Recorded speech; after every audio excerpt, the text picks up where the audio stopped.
Honestly, if it were up to me, I'd keep her here, safe in her dream world forever. Then we have Cleanse, clear status effects using half of current HP. I never liked this one. This one will take off half of your HP, so I don't like it because by this point I had already learned Refresh L and Refresh H, so how many status effects are going to need to be on me before I think this is the better option? And I think the answer is like 4. Honestly, half my HP is not worth clearing status effects for me. Then we have a Rapid Refresh, regeneration times 2 during reserve. That is always good, doubles how much EP you get back. EP. When you're in the reserve of the party, when you're not in the battle, they will regenerate, which I was using early on in the game, but as the game went on, I found that less and less useful. But early on, it was vital that I was healing out of my reserve party. But as I went on, I was doing fine. Then we have double power, double parameter effects of equipped skills. So if I have like strength plus 2 or vitality plus 2, it'll double that to plus 4. Not really all that useful, to be honest with you, because it only works on the weaker equipped skills. So I never got this equipped. By this point, there were better skills for me to have, like Last Revenge. When knocked out, counter boost with 1 HP and full stock.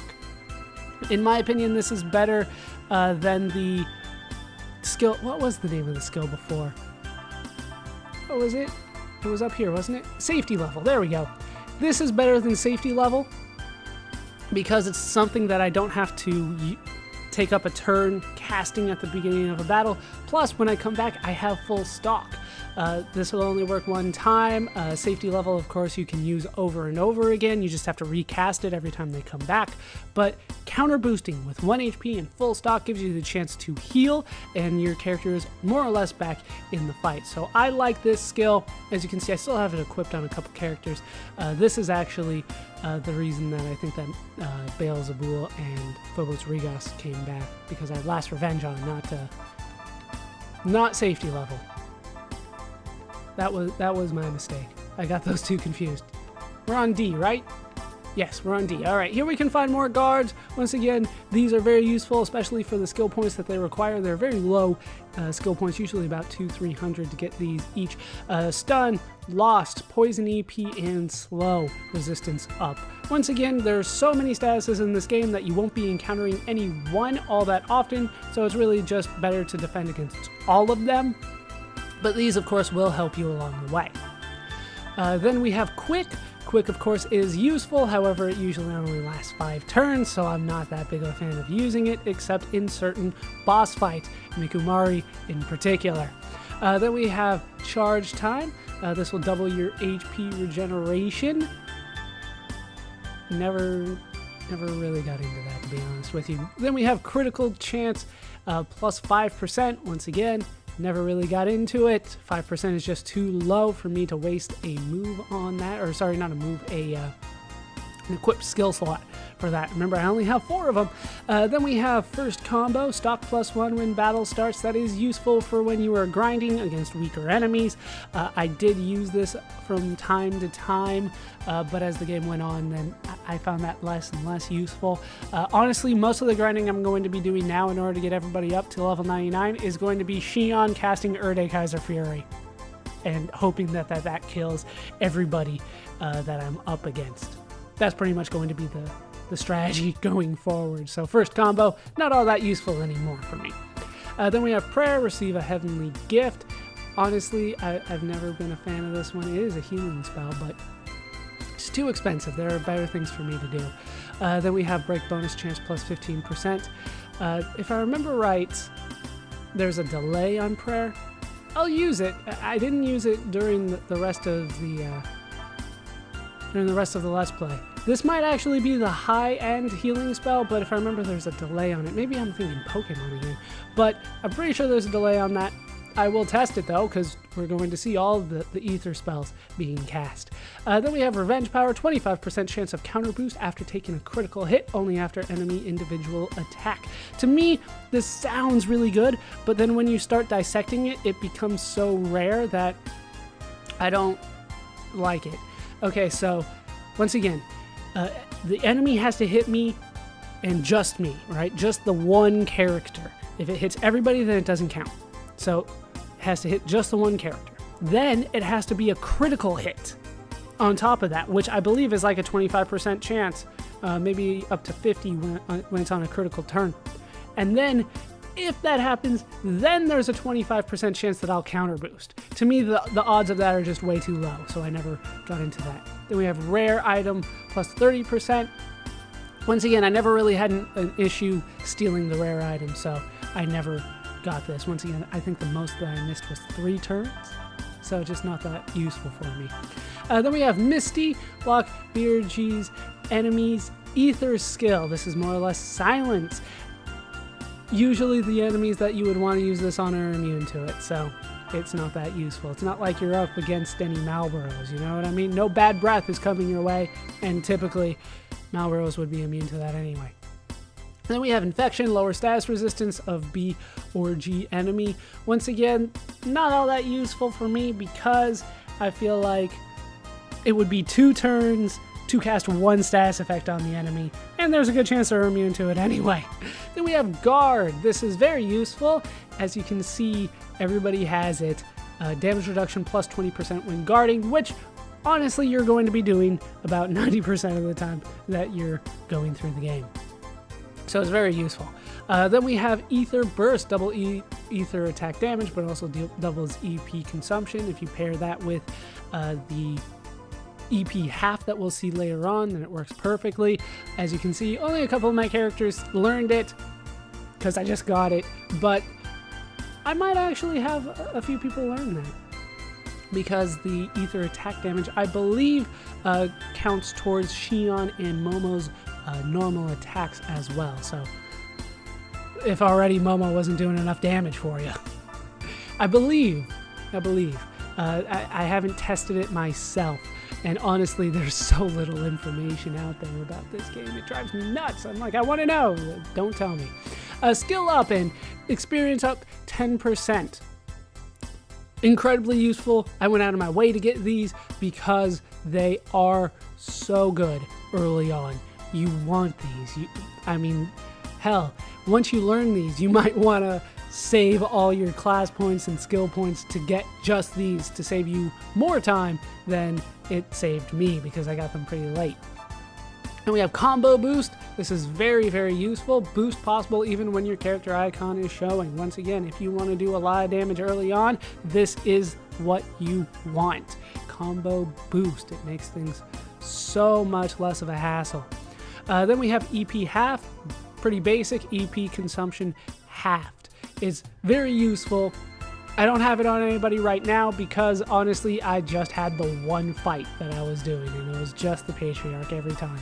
So it wasn't that useful for me then, but it's very useful overall and I highly recommend it. Level 4.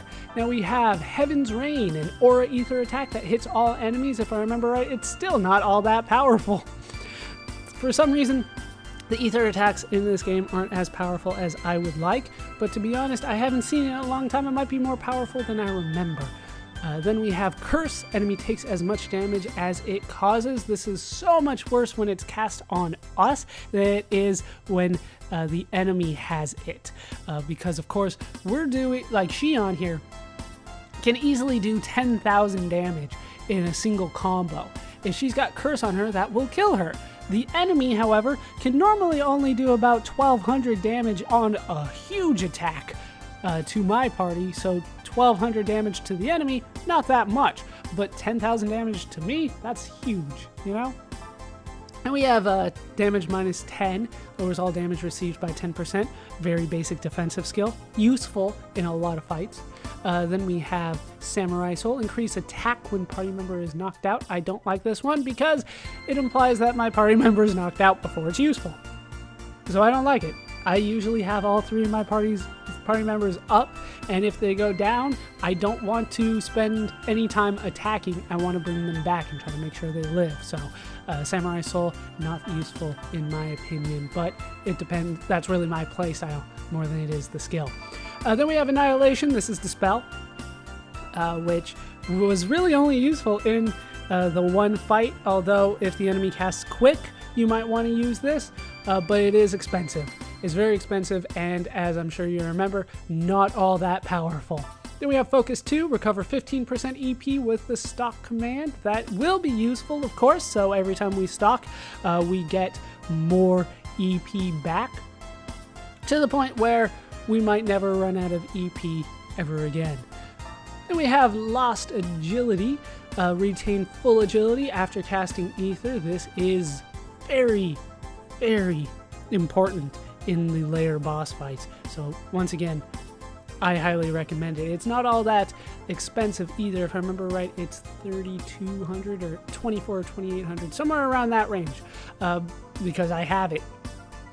This is useful because you will be using like Aura Swords and Fire Swords and Quick and Recovery. So you want to get that next turn so that you can start stalking again and you can start dodging again. So this turns out to be more useful as the game goes on, because the enemy will hit you and you're relying more and more on just plain dodging their attacks than you are just taking it and not having that much damage done to you.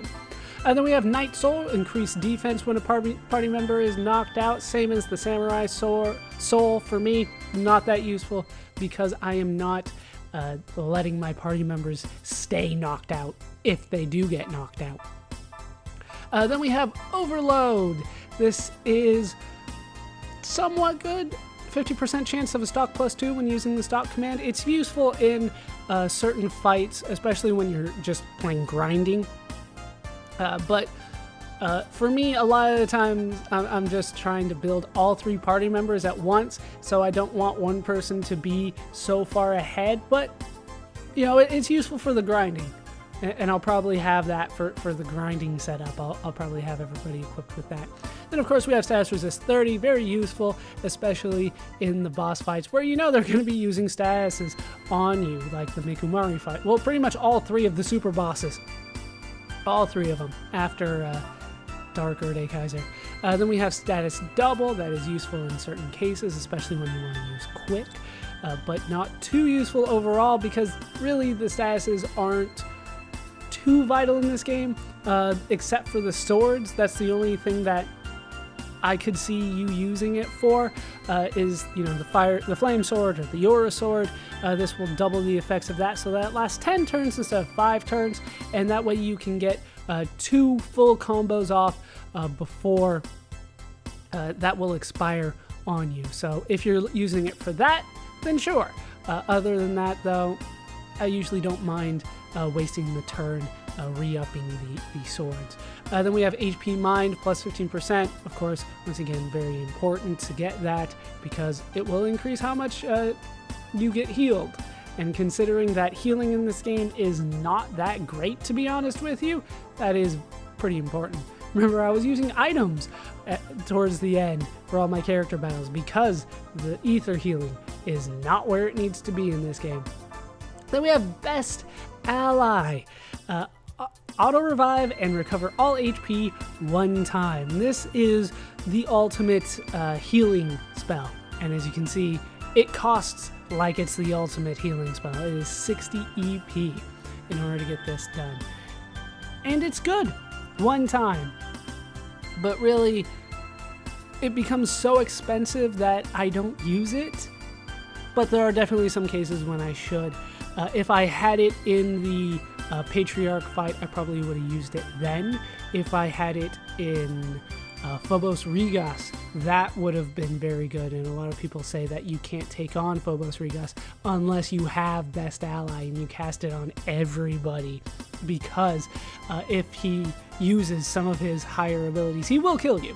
Like, it doesn't matter what level you are. I could be max level, and if the game just decides you're gonna die, then I die.